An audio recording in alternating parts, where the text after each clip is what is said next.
Okay, so we know that the periodic table is a list of all of the known elements that are found anywhere on the planet. And we know that all matter is made up of atoms. So, an atom then is the smallest piece of matter. This could be a hydrogen atom, or we could have a potassium atom. We can represent the fact that these two atoms are different by colouring one of the circles in, but we represent an atom with a circle. So what then is a molecule? Well, there are some things we know in the periodic table, like oxygen, that don't exist as just one O. If you've ever seen the symbol for oxygen written down as a gas, it exists as O2. So technically the molecule is two atoms joined together, O2. Now there are a few like this.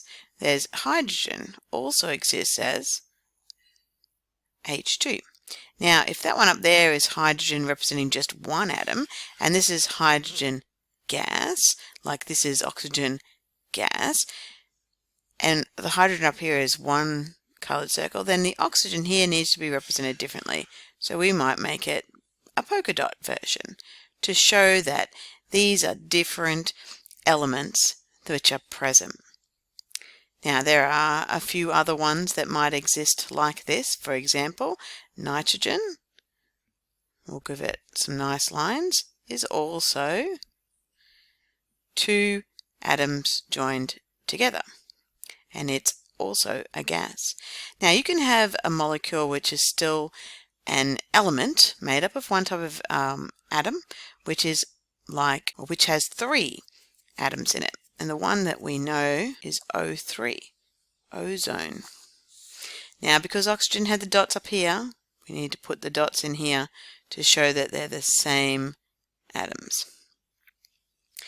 Then, what then is a compound? Well, the compound that you probably know well is water, and you might know it by its scientific name, H2O. Well, it's telling us that there are two hydrogens and one oxygen, and we would draw that as the oxygen. Remember, it had the dots in it, and the two hydrogens. So this is a compound where there is two or more different